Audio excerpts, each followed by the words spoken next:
How much time do we have here? Come on, man.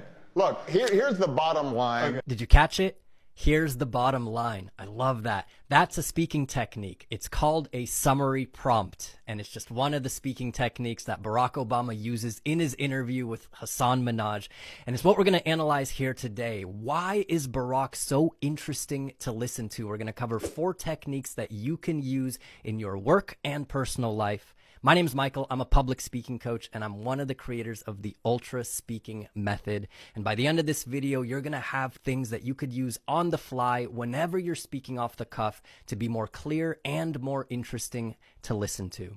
So let's break it down. Number 1, Barack Obama, you just saw it. He uses this thing called summary prompts. And these are little prompts for your brain and for the listener's brain to send one specific signal, and it's this: I'm about to give you the message. So let's see it in action. I guess this is the point I'm trying to make. The point you're making, though, is a legitimate. The point I was going to make, here's the bottom line. All he does the entire interview is say things like bottom line, the point I'm making. I guess what I'm trying to say is he has a habit of summarizing often. And this is one thing we've noticed that all the great speakers do. They summarize their message often. All right, number two, and this is related, Barack doesn't just give you the message, he shows it to you. He brings it to life, and he uses a couple of techniques, but mostly analogies and examples. Let me give you a specific example. Here's an example. Take an example like, here's another way of saying it. Here's another way of saying it. That's what he does throughout the entire interview, and it's so effective.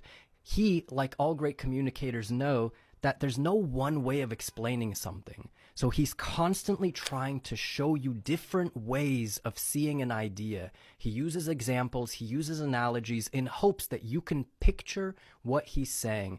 And let's take a look at one of my favorite analogies that he uses in the interview. He's asked about the human condition, and he decides to talk about it using chimps and bananas. We're a bunch of chimps with guns and big machines. Yeah, talk that talk. But we're basically still operating at chimp-like levels. Right. And it doesn't matter if you have enough, you got a banana, somehow you still want everybody else's banana. When you use examples and analogies, you're doing your listener a favor. You're saying, let me paint the picture for you, and it becomes much more interesting to listen to. The bottom line is that great communicators don't just tell you something, they find different ways to show you. And what's great about this 30-minute interview is that throughout the 30 minutes, Barack is constantly in the habit of thinking, how else can I explain this idea? And that's really what great communicators are constantly doing. Okay, number 3, let's jump to it. So far, we've talked about what makes him so clear and so vivid, but what is it that makes him personable? From my vantage point, the one thing that Barack does really well, and all great speakers do, is he's very open. He's very vulnerable. And I want to play for you one of my favorite clips from the entire interview where he shares one of the dreams he had while being in the White House. And it's just not something that I would have expected from a president to share with the world. But take a listen. I did have dreams where I wasn't president, and they were some of my happiest dreams, where I'd be walking down the street. And it was a nice day, and I'd stop and get like, in a little bodega, I'd stop and get like a iced coffee or something. Yeah. And I'd sit on a bench, and suddenly I realized nobody recognizes me. And that's the only thing that happened in the dream. I'd just be sitting there chill. Okay. And I felt like I'd won the lottery. I had no idea that one of his best dreams, his happiest dreams, was when he wasn't president and he wasn't recognized.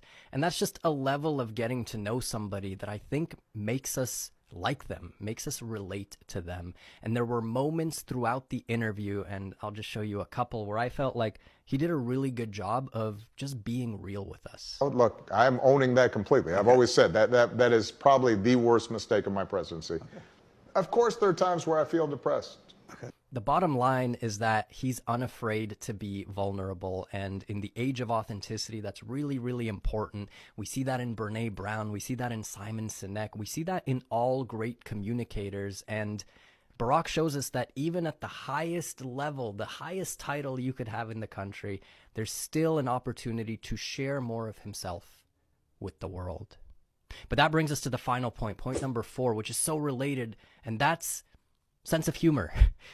If you watch the interview, there's so many times where Barack is really funny, and it contrasts so nicely from these more serious, vulnerable moments to just moments of lightheartedness. And so I created a little compilation of my favorite bits that really showcase what type of person Barack Obama is. Let's take a look. I'm actually going to lean on you to be my therapist a little bit. Help me understand. Come on, this, I'm going to help you out. So meet me here. I'm here speaking on behalf of so many voters. Yeah.